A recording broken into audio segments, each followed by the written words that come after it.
नमस्कार दोस्तों, स्वागत है आपका हमारे चैनल पर। आज हम एक ऐसे सवाल पर गौर करेंगे जो शायद आपके मन में भी उठता होगा। एक ऐसा सवाल जो हमारे अतीत से जुड़ा है, लेकिन जिसके जवाब हमारे वर्तमान और भविष्य को समझने के लिए बेहद जरूरी है। दोस्तों, आज हम बात करेंगे उस दौर की जब भारत पर ब्रिटिश साम्राज्य का शासन स्थापित हुआ। कैसे एक छोटा सा द्वीपीय देश हजारों मील दूर से आकर इतने विशाल और समृद्ध देश पर कब्जा जमाने में कामयाब हो गया। क्या यह सिर्फ उनकी ताकत थी या फिर कुछ और भी था?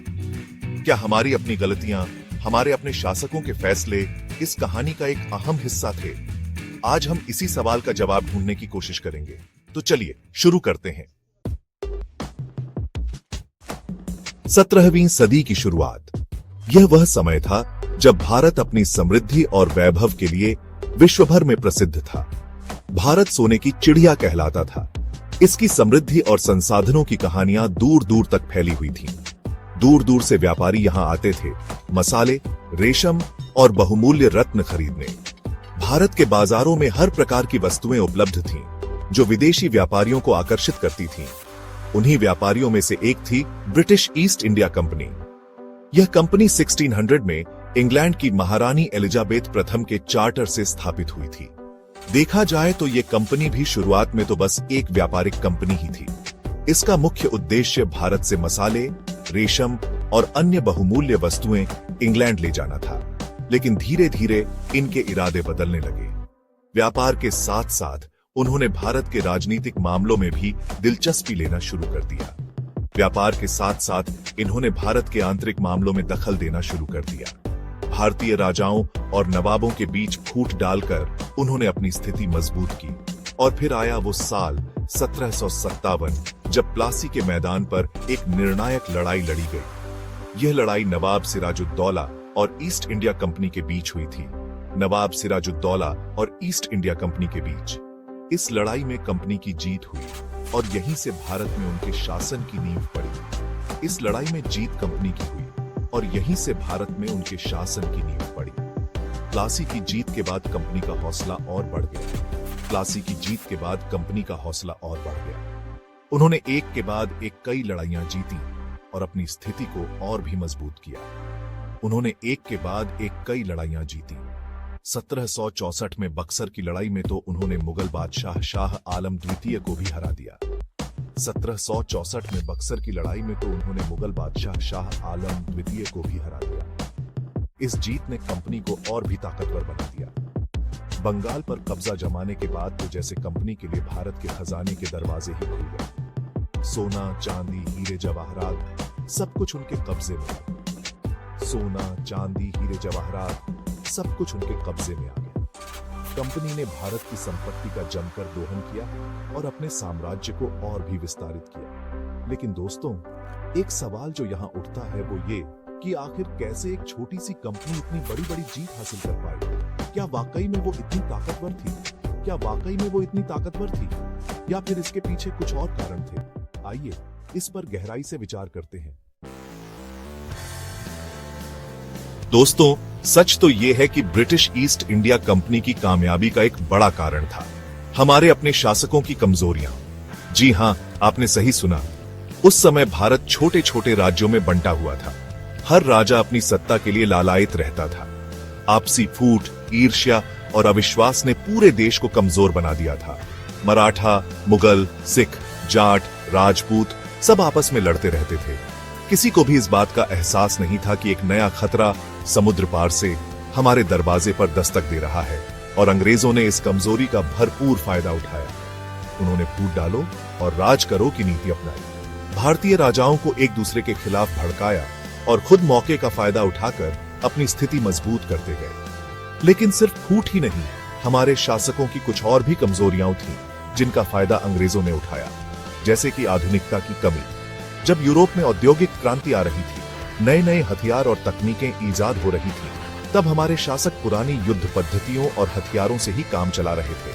नतीजा यह हुआ कि अंग्रेजों के आधुनिक तोपों और बंदूकों के सामने हमारी तलवारें और भाले बेकार साबित हुए। और दोस्तों, अंग्रेजों की चालाकी भी कम नहीं थी। उन्होंने भारतीय शासकों को अपने जाल में फंसाने के लिए तरह तरह के हथकंडे अपनाए। कभी झूठे वादे किए तो कभी धोखे से काम लिया।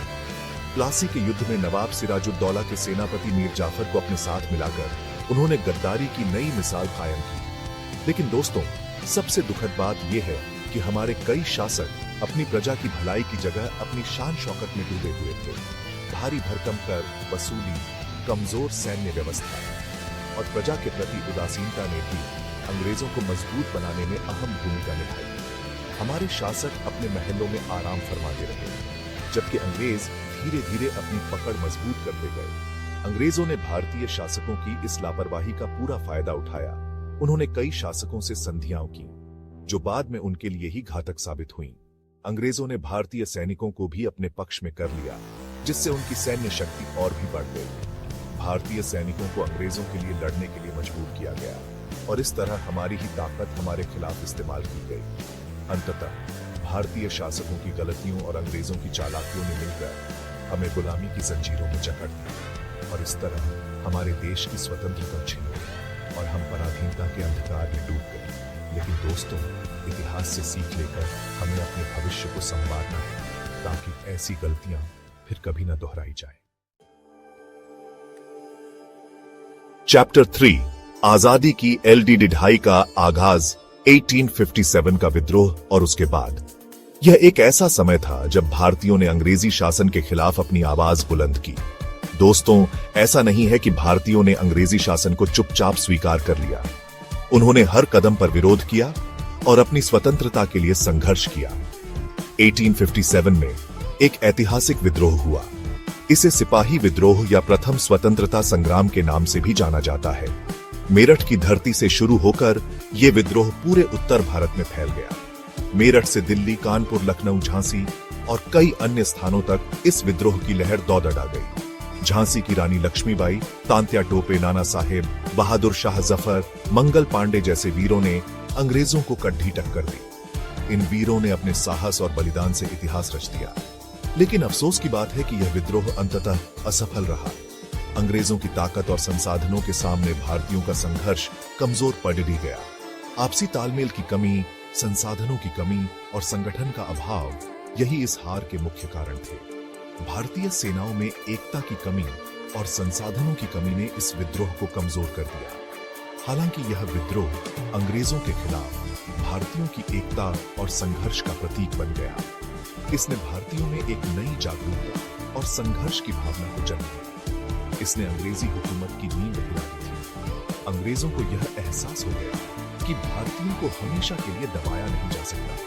1857 के बाद ब्रिटिश सरकार ने ईस्ट इंडिया कंपनी का शासन खत्म कर भारत पर सीधा शासन लागू कर दिया। अब भारत पर सीधे ब्रिटिश क्राउन का शासन था।